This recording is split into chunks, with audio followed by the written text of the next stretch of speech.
నువ్వు ఒక కౌన్సిలరు, మీ భార్య చైర్మన్, నువ్వు ఇంతకుముందు ఎంపీపీ చేసినావు, నీకు లీగల్ తెలుసు. అది ఇన్లీగల్ అని తెలిసి కూడా నువ్వు కొనుక్కొని నీకు రాజకీయం ఉన్నదని చెప్పి నువ్వు అడ్డగోలుగా గ్రామకంఠం భూమిలో కొనుక్కొని రోడ్డుకి అడ్డంగా ఉన్న భూమిని కొనుక్కొని నీకు అది పర్మిషన్ రాకుండా కూడా నువ్వు కోర్టుకు పోయినావు. కోర్టుకు పోయినాక కూడా నువ్వు కోర్టులో సమర్పించమంటే నీకు కాగితాలు దానికి ఎట్లా కూడా వారం రోజులలో నువ్వు సమర్పించమంటే కూడా కాగితాలు సమర్పించకుండా 1 year నుంచి కోర్టులో నడుస్తుంది. నీకు ఆల్రెడీ డిస్మెంటల్ ఆర్డర్ వచ్చింది అని తెలుసు. నీ ఇంటికి కూడా డిస్మెంటల్ ఆర్డర్ వచ్చినాక కూడా నువ్వు దాన్ని స్టార్ట్ చేసి ప్రజలను పక్కదోవ పట్టియడానికి, సానుభూతి పెంచుకోవడానికి నువ్వు దొంగ నాటకం ఆడుతున్నావు. చూసుకుంటా ప్రభాకర్ రెడ్డిని తీసుకొచ్చి ఇలా నాటకాలు ఆడిపిస్తున్నావు.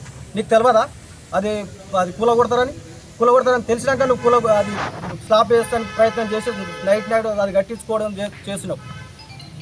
రాజకీయ కుట్ర అంటే అవుతుంది నీకు.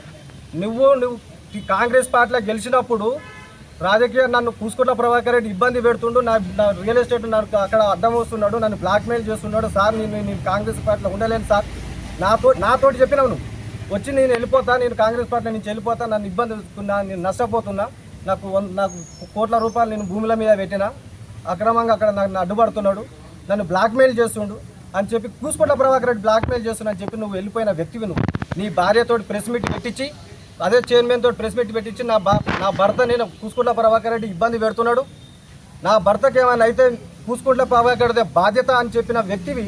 నీకు ఇలా సిగ్గు శరం లేదా? కూసుకుంటా ప్రభాకర్ రెడ్డి, పిచ్చకుంట్ల ప్రభాకర్ రెడ్డి ఇవాళ వచ్చి నువ్వు కక్ష సాధింపు రాజకీయాలు అంటే రాజగోపాల్ రెడ్డికి ఏం అవసరం? నువ్వు వస్తున్నా కానీ వద్దని చెప్పాడు కాంగ్రెస్ పార్టీలకు.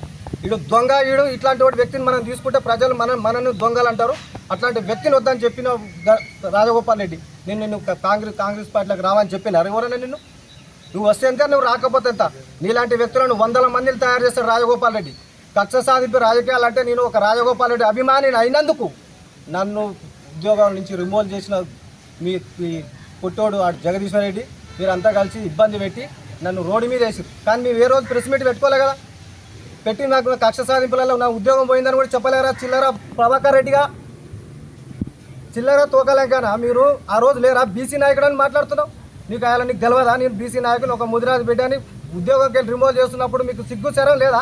ఉద్యోగ రాజకీయాలు మస్తు మంది చేస్తారు సార్, మరి ఉద్యోగం నుంచి ఎందుకు రిమూవ్ చేయాలని అడిగే సిగ్గు శరం లేదా? ఆయన మీకు ఆయన ఏం మాట్లాడి ఆయన ఏం చేశారు? ఇలా బాజాబ్గా నీకు స్టే ఆర్డర్ ఉంది, మున్సిపల్ ఆఫీస్కి వచ్చింది, డిస్మెంటల్ చేయమని ఆఫీసర్లకి కక్ష సాధింపు రాజగోపాల్ రెడ్డి వచ్చాడు, వచ్చి కులగొట్టిండా లేకపోతే జేసీ తీసుకొచ్చి కులగొట్టిండా? ఒక మున్సిపల్ కమిషనర్ వచ్చి పోలీసు వాళ్ళని తీసుకొని వచ్చి అక్కడ కులగొట్టారు. వాళ్ళ పని వాళ్ళ చట్టం చేసుకుంటూ పోతుంది. దానికి రాజకీయ సంబంధం ఏముంటుంది? పైసల గురించి 100,000 కోట్ల 564 కోట్ల ఏమో తీసుకొచ్చినావు, ప్రొసీడింగ్ తీసుకొచ్చినావు, కొబ్బరికాయ కొట్టినావు, శంకుస్థాపన చేసినావు. ₹1 రిలీజ్ చేసి రారా పిచ్చకొట్లాడా? నీ కేటీఆర్ దత్తా తీసుకున్నాడు, ₹1 ఇచ్చిన మున్సిపాలిటీకి. ఇలా చేసుకొని సెక్రటరీలో కూర్చొని బిల్లులు తీసుకొచ్చి ఆ రోడ్డు అడ్డగోలుగా తోగిపెట్టారు, ప్రజలు ఇబ్బంది పడుతున్నారు. ఇది కాదని చెప్పి అక్కడ బట్టి విక్రమార్క ఉప ముఖ్యమంత్రితో మాట్లాడి బిల్లులు తీసుకొచ్చి పని స్టార్ట్ చేసి ఇలా దగ్గర ఉండి రివ్యూ చేసుకుంటూ ఆఫీసర్లను ఎప్పటికప్పటికి ఎక్కడ ప్రాబ్లం ఉంది ఏందనేది చూసుకుంటూ ముందుకు తీసుకుపోతున్నాడు. రాజగోపాల్ రెడ్డికి నీకేం ఏమైనా పోలిక ఉందా? రాజగోపాల్ రెడ్డి వ్యక్తి ఏంది, నువ్వేంది?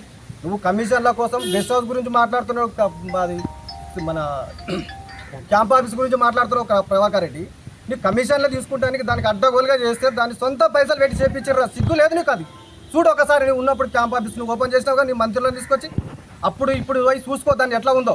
సొంత పైసలు పెట్టి దాని క్యాంప్ ఆఫీసు ఎవరన్నా వచ్చినా, కలెక్టర్ వచ్చినా 1 గంట 2 గంటలు కూర్చొని రెస్ట్ తీసుకుంటట్టు ఉన్నది ఆడ.